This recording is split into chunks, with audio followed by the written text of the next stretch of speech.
सूत जी कहते हैं, देवकी नंदनम कृष्णम जगदानंदकारकम भुक्ति मुक्ति प्रदम वंदे माधवम भक्तवत्सलम। जो संपूर्ण जगत को आनंद प्रदान करने वाले तथा भोग और मोक्ष देने वाले हैं, उन लक्ष्मीपति भक्त वत्सल देवकी नंदन श्री कृष्ण को मैं प्रणाम करता हूं। श्वेत द्वीप में देवाधिदेव भगवान रमाकांत सुख से विराजमान थे। उस समय ब्रह्मा जी ने उन्हें नमस्कार करके पूछा, ऋषिकेश, आप संपूर्ण जगत को धारण करने वाले हैं। आपके नामों का श्रवण और कीर्तन पर पवित्र है। आपने पहले ही कहा है कि मासनम मार्ग शीर्षहम, महीनों में मार्ग शीर्ष हो। अतो उस महीने का महात्म्य क्या है, ये मैं यथार्थ रूप से जानना चाहता हूं। श्री भगवान बोले, ब्राह्मण, जो कोई पुण्य करने वाले में मेरे भक्त है, उन्हें मार्गशीर्ष मास का व्रत अवश्य करना चाहिए, क्योंकि यह मेरी प्राप्ति करने वाले हैं। मार्गशीर्ष मास मुझे सदैव प्रिय है। जो मनुष्य प्राप्त काल उठकर मार्गशीर्ष में विधि पूर्वक स्नान करता है, उस पर संतुष्ट होकर मैं अपने आप को भी उसे समर्पित कर देता हूं। इस विषय में इस इतिहास का उदाहरण दिया करते हैं। इस पृथ्वी पर महात्मा नंद गोप सर्वत्र विख्यात थे। उसके रमणीय गोकुल में सहस्त्र गोप कन्याएं थी। उन सब को चित्त मेरे स्वरूप में लग गया। तब मैंने उन्हें मार्गशीर्ष में स्नान करने की सलाह दी। उन्होंने उस समय प्रतिदिन प्राप्त काल विधि पूर्वक स्नान और पूजन किया। अब स्नान भोजन किया और अपने इष्ट देव को नमस्कार किया। इस प्रकार विधि पूर्वक मार्गशीर्ष व्रत का पालन करने से मैं उन पर बहुत प्रसन्न हुआ और वरदान के रूप में मैंने अपने आप को ही उनके अर्पित कर दिया। अतः सब लोगों को मार्गशीर्ष व्रत की विधि का पालन करना चाहिए। रात्रि के अंत में शयन से उठकर विधि पूर्वक आचमन करके अपने गुरु को नमस्कार करें तथा आलस्य छोड़कर मेरा चिंतन करें। भक्ति पूर्वक सहस्त्र नामों का पाठ एवं कीर्तन करें।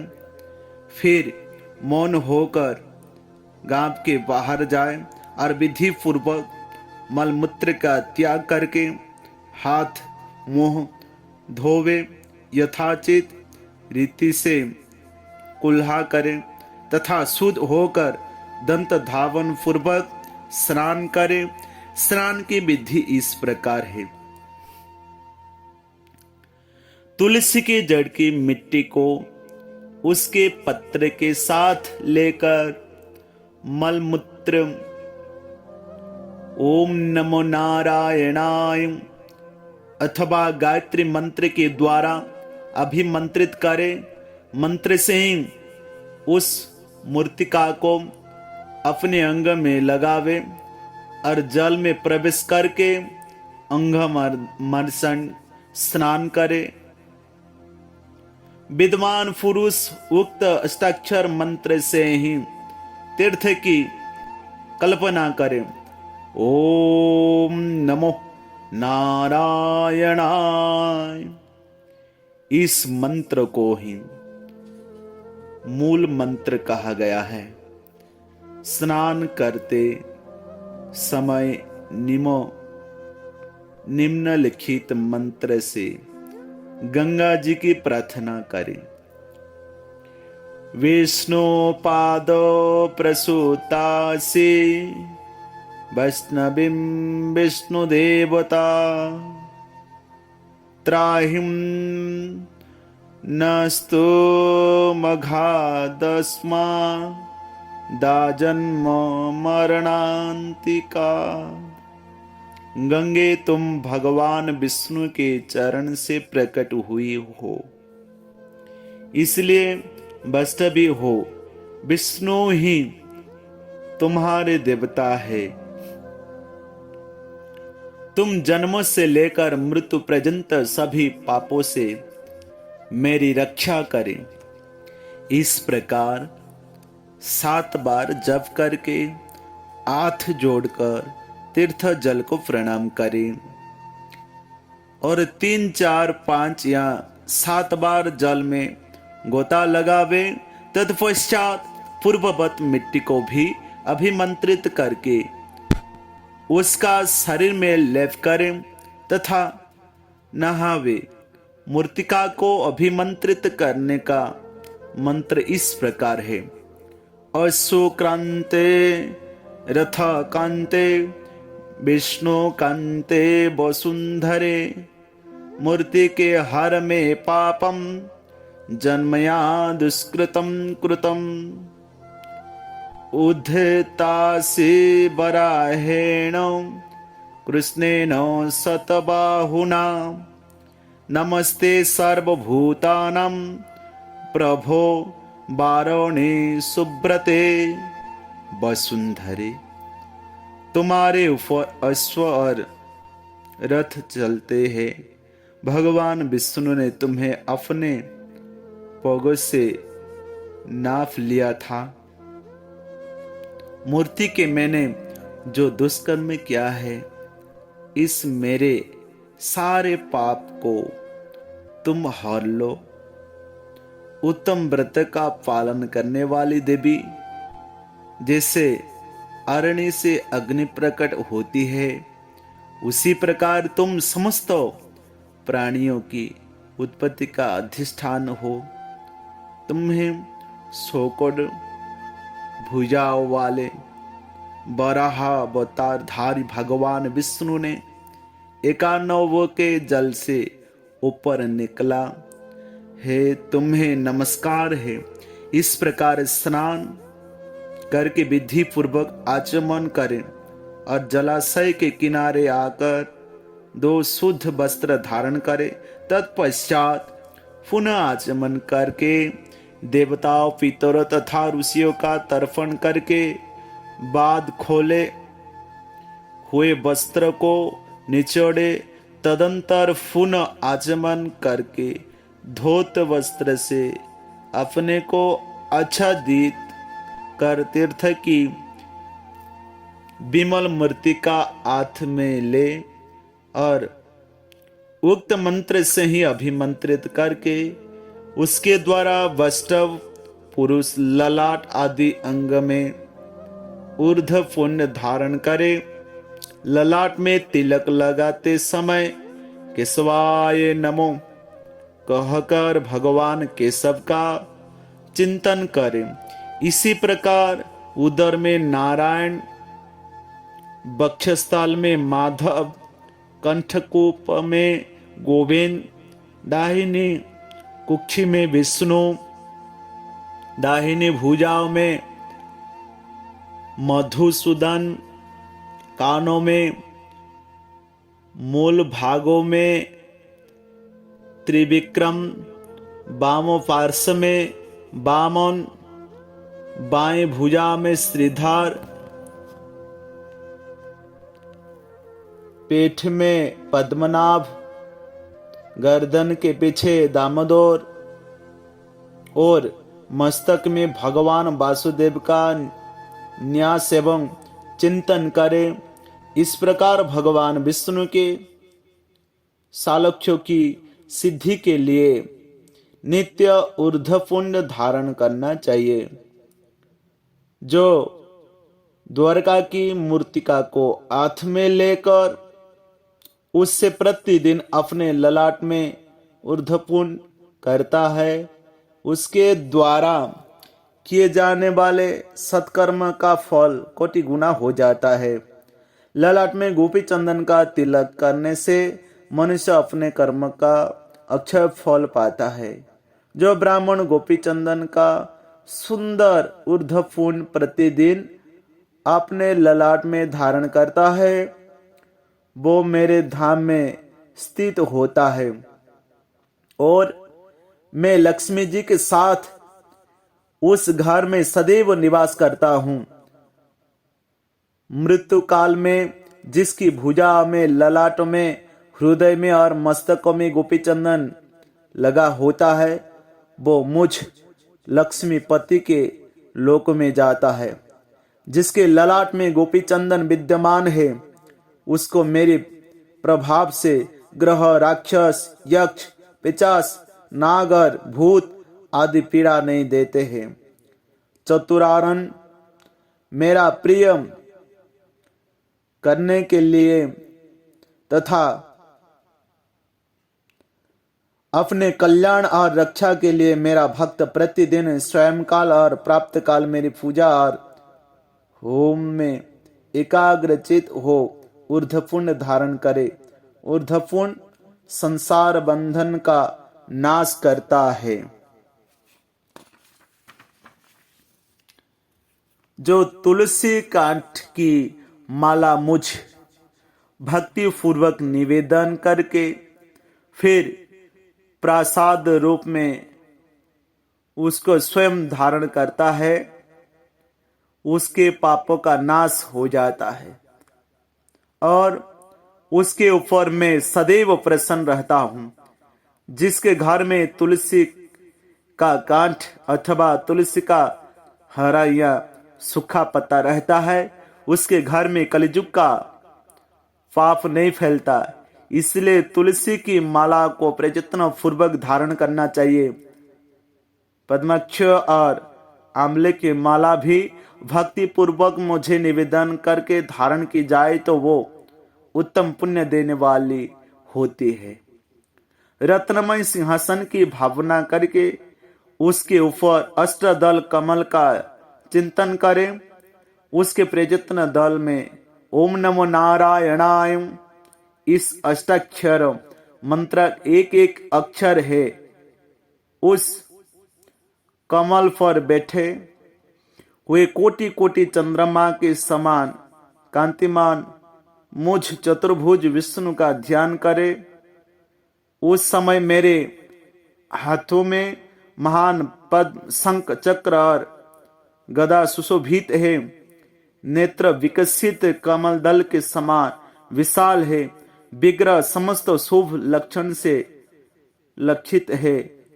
बक्षस्थल में श्रीवत्स चिन्ह और कस्तूभ मणि शोभा पा रहे हैं। कोटि प्रद में पीतांबर सभायमान है।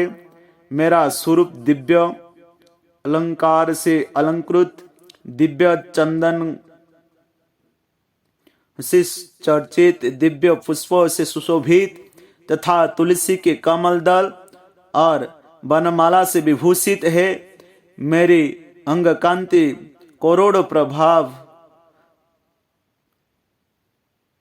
कालीन सूर्य के सदृश उद्भासित हो रहे हैं।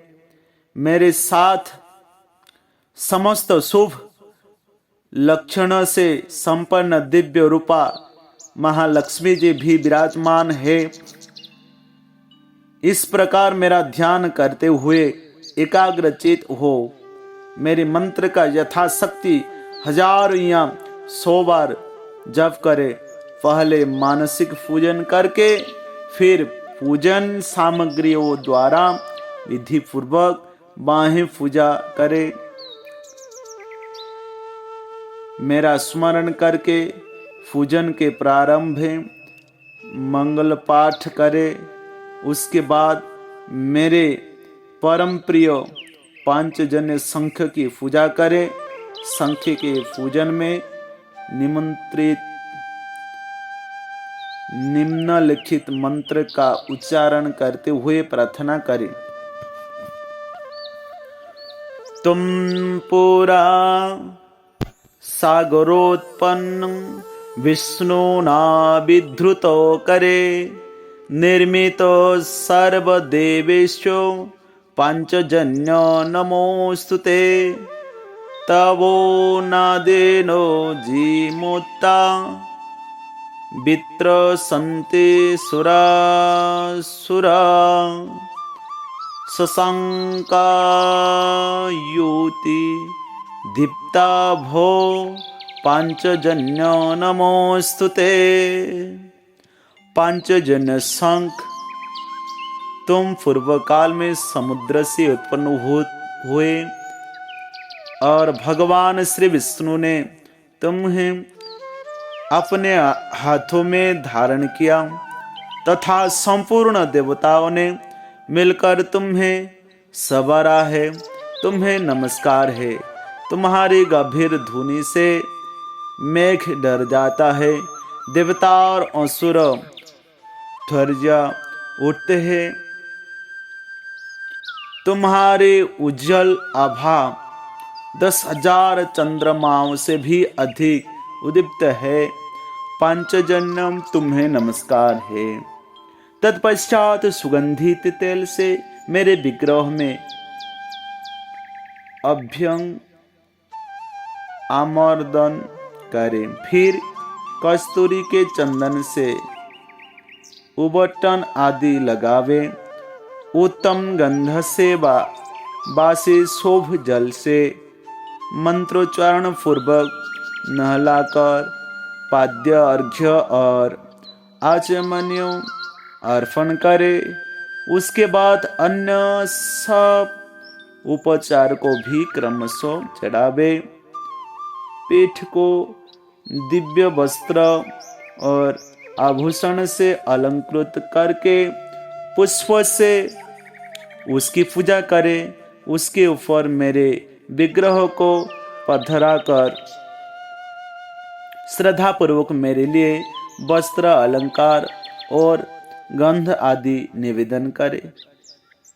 खीर तथा पुआ आदि के साथ नाना प्रकार का नैवेद्य भोग लगावे। फिर भक्तिपूर्वक कर्पूर युक्त तांबूल भेंट करे। उत्तम गंध वाले पुष्पों को भक्ति भाव से निवेदन करे। दशांग अथवा अष्टांग धूप देकर अतिशय सुंदर दीप जलाकर रखे। प्रणाम करके आदर पूर्वक स्तुति करे। तदंतर पलंग पर सुलाकर मंगल अर्घ्य निवेदन करे। द्वादशी अथवा पूर्णिमा को यदि गाय के दूध से मुझे स्नान कराया जाए तो वो बड़े बड़े पापों को नाश करने वाला है।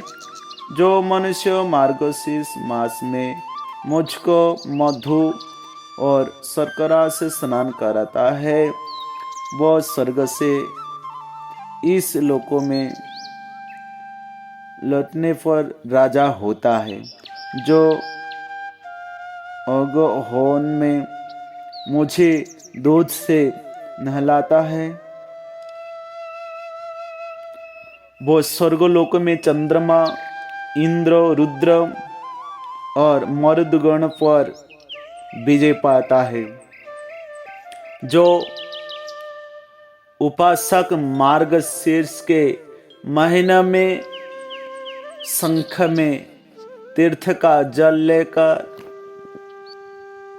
उसकी एक बूंद से भी मुझे नहलाता है वह अपने समूचे कुल को तार देता है। जो अगहन मास में भक्ति पूर्वक शंख ध्वनि करके मुझे स्नान कराता है उसके पितर स्वर्गलोक में प्रतिष्ठित होते हैं। जो शंख में जल लेकर ओम नमो नारायणाय का उच्चारण करते हुए मुझे नहलाता है, वो संपूर्ण पापों से मुक्त हो जाता है। नदी, तड़ाक, बावड़ी और कुआं आदि का जो जल शंख में रखा जाता है वो सब गंगा जल के समान हो जाता है। जो वैष्णव मेरे चरण दो को शंख में रखकर अपने मस्तक पर धारण करता है, वह तपस्वी मुनियों में सबसे श्रेष्ठ है। तीनों लोकों में जितने तीर्थ है वे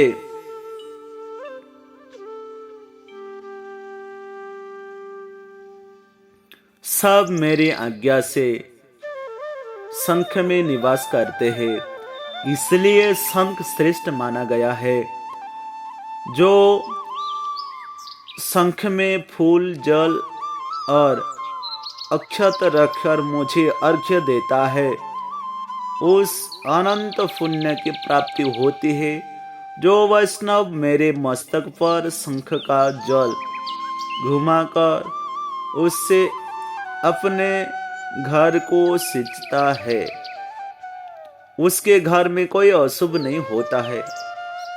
बाजों के उच्च स्वर और गीत कीर्तन आदि के मंगलमय शब्द के साथ जो भक्ति पूर्वक मुझे स्नान करता है वो जीवन मुक्त हो जाता है। जय जगन्नाथ। मित्रों, आप लोग को अच्छा लगा तो सब्सक्राइब कीजिए,